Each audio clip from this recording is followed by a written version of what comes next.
بسم الله الرحمن الرحيم. وصلى الله وسلم وبارك على سيدنا ونبينا ومولانا محمد. إذا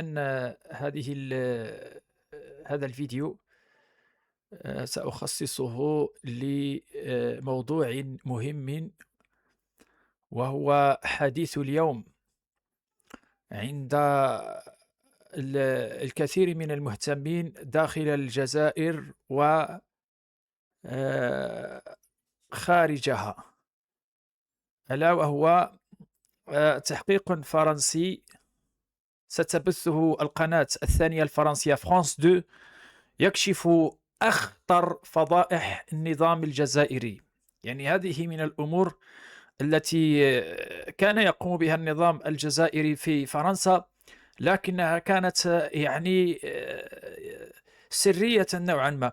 النظام الجزائري كان يظن أن هذا الأمر سري، لا يكشفه ولا يعرفه أحد، إلا أن الصحافة الاستقصائية في فرنسا وخاصة هذه القناة، يعني يمكن للمشاهدين اللي خصهم يتابعوا هذا البرنامج. سيبث اليوم الخميس 22 يناير 2026 على الساعة 11 بتوقيت فرنسا، الساعة 10 بتوقيت المغرب.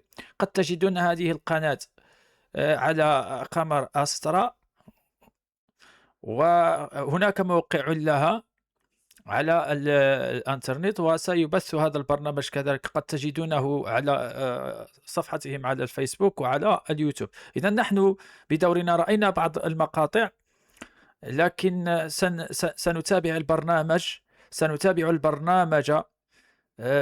كاملا، سنرى مدى يعني قوة المخابرات الجزائرية في أوروبا وفي فرنسا بالتحديد. إذن يقول وليد كبير، هذا صحفي جزائري هارب كذلك من نظام العصابات أو ما يعرف بنظام العسكر، يقول: تخصص قناة فرانس 2 ضمن برنامجها الاستقصائي تحقيقا معمقا. ماشي مشكل. حلقة صادمة بعنوان الشائعات والمناورات الخفية، الحرب السرية بين فرنسا والجزائر.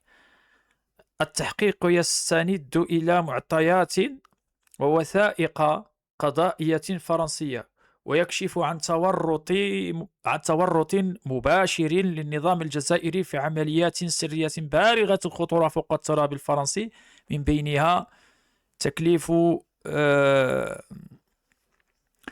عناصر من البعثة الدبلوماسية بمهام غير قانونية تمس بالسيادة الفرنسية، يعني كعملية اختطاف المعارض الجزائري أمير بوخريس أو لا بوخورس في باريس. هذا أحد الصحفيين الجزائريين أو كذلك الهاربين في فرنسا، وهو يسمي نفسه على الفيسبوك وعلى اليوتيوب أمير ديزاد. يعني تابعوا الصفحة ديالو، فإنه يعني قد أرق نظام العصابات بصورة يعني فظيعة جدا، حتى أنهم والله ثم والله لو يعني ألقوا القبض عليه فإنهم سيقطعونه إربا إربا. يعني فضحهم بشكل كبير جدا، وتصل إليه عنده معلومات خطيرة لما يقوم به هذا النظام، يعني في الشعب الجزائري، من نهب خيراته وثرواته وكذلك العلاقات المشبوهة للنظام الجزائري، يعني سواء في الداخل أو في الخارج، والحملات التي يقوم بها على سبيل المثال مثل هذه الأمور، يعني تتبع المعارضين، تصفيتهم، وكذلك شراء الذمم وغير ذلك من الأمور القبيحة والتي لا تمت بصلة إلى أي دولة، كيف يعني دولة ذات سيادة لها ما لها. إذن فهذا البرنامج الذي يعني ذكره السي وليد الصحفي الجزائري يعني المعارض، هو برنامج يعني س- فيه الكثير من المعطيات، منها عملية قلنا اختطاف المعارض الجزائري أمير ديزاد. يعني هذه خطيرة جدا. تجنيد موظف فرنسي من أصول جزائرية، يعني هذا فرنسي من أصول جزائرية. يعني إذا أكرمت كما يقول المثل العربي، اللئيم تمرد. يعني استخدم استخدم هذا الكارغولي أو هذا الجزائري بوزارة الاقتصاد في أنشطة استخباراتية لصالح النظام الجزائري. أش غادي تشوف الله أعلم. من أجل الكبرنات ضيع نفسه وضيع مستقبله ومستقبل أولاده إلى غير ذلك. ماذا سيأخذ من نظام الكبرنات؟ لست أدري كيف يفكر هؤلاء. البرنامج، يعني هذا التحقيق اللي غادي يبث، يضع هذه الوثائق في إطار حرب استخباراتية خفية بين البلدين، ويطرح أسئلة محرجة حول استخدام الغطاء الدبلوماسي لأغراض أمنية سرية. يعني هذا هو الحال. عندي سفارة في فرنسا، عندي غطاء دبلوماسي، يعني عندي دبلوماسية مع في أي مكان، لكنها تستعمل لأغراض أمنية وسرية، وهذا في مختلف دول العالم. نعم، لكن الجزائر لها ملأ. إذا انظر كيف تستعمل يعني هذا الغطاء من أجل تصفية معارضيها، من أجل يعني لأمور يعني لا يمكن أن تعود بالنفع على الدولة ولا على الشعب الجزائري، فقط لافتعال المشاكل وما يعني أشبه ذلك. ثم وما يشكله ذلك، أي ذلك هذا إشارة إلى الغطاء الدبلوماسي من تهديد مباشر لدولة ذات سيادة. سيبث غدا الخميس 22 يناير الساعة 11 بتوقيت فرنسا على قناة فرانس 2. إذا حلقة ثقيلة بالمعطيات والوثائق قد تشكل منعطفا جديدا في العلاقات الفرنسية الجزائرية، وتفجر واحدة من أخطر القضايا السياسية والأمنية في أوروبا خلال السنوات الأخيرة. هما كانوا عارفين بهذا الشيء هذا أنه قادم وماجي. نشوفوا كذلك السي والد عنده واحد آخر تدوينة ديالو كيهضر على هذا الموضوع، يتحدث عن هذا الموضوع. نعم، هي هنايا زيد زيد زيد زيد. العسكر، نعم.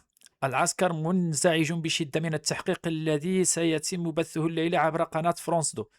وكالة الأنباء الجزائرية نشرت مقالا طوله كيلومتر: حسبين الإعلام في فرنسا كما الجزائر. يعني الإعلام في الجزائر معروف إعلام طبال للنظام العسكر، يقوم بحملات يعني عشوائية هنا وهناك. يعني نجد مثلا ما حدث مؤخرا في الأيام القليلة، أيام الكان في المغرب. يعني انظروا كيف كانت الحملة الجزائرية ضد المغرب، ويعني الإعلام الرسمي الجزائري كيف تصرف. يعني هذا إعلام، أو كما يسميه الجزائريون الأحرار الأقحاء يسمونه بإعلام الزيك وبطاطا. هذا الإعلام يعني إعلام فاسد بكل ما معنى الكلمة. وهم كذلك حسبين أن الإعلام في فرنسا كما الجزائر، إنهم يتألمون رغم أنهم بعثوا إشارة إلى فرنسا. شني هذه الإشارة؟ عبر إلغاء 13 مادة من قانون تجريم الاستعمار. والو وخا تلغي ديك الغي 1000 مادة ما غاتاكلكم، ما كلات لهمش. اذا نشوفوا ديك البلاغ كذلك الذي نشرته النهار الجديد الجزائرية، هو هذا. ونشره كذلك، شاركه أمير ديزاد. هذه هي الصفحة كما ترونها. يقول: الإعلام العمومي، وكالة الأنباء الجزائر، الإعلام العمومي الفرنسي يمنح الكلمة لتاجر مخدرات. يعني لصقوا تاجر مخدرات. يلا، ينتقد ويقول الحقيقة، ويريد أن تكون بلاده أفضل، على أفضل حال. يلصق له تهمة بأنه تاجر مخدر مبتز أمي بلطجي لا يملك أي تكوين أو شرعية فكرية، تتمثل مهمته الواضحة في زرع الشك وتسميم عقول الشباب الجزائري. يا وليدي، ها انظر إلى قال: لا يمتلك أي تكوين أو شرعية فكرية، تتمثل مهمته الواضحة، يعني المهمة التي يقوم بها أمير ديزاد، في زرع الشك وتسميم عقول الشباب الجزائري. من يقوم بنشر الوعي وغير ذلك من الأمور، هم عندهم يساهم في تسميم عقول الشباب الجزائري. انظر إلى هذه الاتهامات الجاهزة التي يعني مفضوحة ومفروشة وأسطوانة مشروخة يعني منذ زمن. والإعلام الجزائري يقوم بإطلاق هذه الاتهامات على معارضيه وعلى غير معارضيه في الدول الأخرى. يعني يتهم المغرب بالمخدرات، ويتهم المغرب بغير ذلك من الأمور التي نستحي عدم ذكرها، وخاصة في الآونة الأخيرة بعد النجاح الكبير الذي حققه المغرب في تنظيم الكان. وبشهادة العالم يجي يقول لك الحافلات مكريا من إسبانيا، يقول لك أن المغرب يقوم بالكولسة وما تسمى مصطلح آخر بالقوجعة وغير ذلك من الأمور التي يعني يغذي الإعلام الجزائري مواطنيه بمثل هذه الترهات والدراوج. رب العالمين يثقون ثقة عمياء. واش عباد الله كيشربوهم شيمة ماشي هو هذاك، او كيعملوا لهم شي حاجة، كيدقوا لهم شي شوكة. واش هاد الناس هذوما انا في بعض الأحيان أتساءل، هل هؤلاء الناس فوق الأرض ويرون؟ لا إله إلا الله. ثم قال مدفوعا بانحرافاته الشخصية وعجزه عن بناء دور اجتماعي محترم. من نيتك ولد الشرفة يستعرض هذا الشخص مظاهر ثراء فاحش. مظاهر ثراء فاحش، ولا يخفي أو ولا يخفى، ولا يخفى ولا يخفي على كل كونه معالم من قبل الأجهزة الفرنسية. أو تقول إن انحدار الإعلام العمومي الفرنسي إلى هذا المستوى من مستنقعات الإعلام لا يبشر بخير للعلاقات الجزائرية الفرنسية. اش عندك ما دير؟ يلا ها، لا يبشر بخير. شنو عندك أصلا؟ ويقدر يدير تكون هناك تحقيقات موسعة، وربما أن الإعلام الفرنسي الاستقصائي وغير ذلك، وفرنسا تعلم هذا، لها ما لها على النظام الجزائري من كوارث. لو أرادت أن تنشرها، ما الذي سيحدث؟ ماذا؟ غادي تنعس وتفيق. أستحي أن أقول بعض الكلمات. ما دورك وما قيمتك بالنسبة لفرنسا؟ أنت يعني ما دورك أنت وقيمتك بالنسبة لفرنسا؟ قادرة على فعل يعني بك ما تشاء. يعني دولة ذات سيادة، دولة قوية، دولة أوروبية، وسبق وأن استعمرتك للمئات من السنين. وكالة فرانس تيليفزيون زيد ليست في محاولتها الأولى، فهذه هي المرة الثالثة. طبعا كاين سبق شنت يعني حرب، يعني سبق وأن نشرت يعني على الجزائر شيء أمور.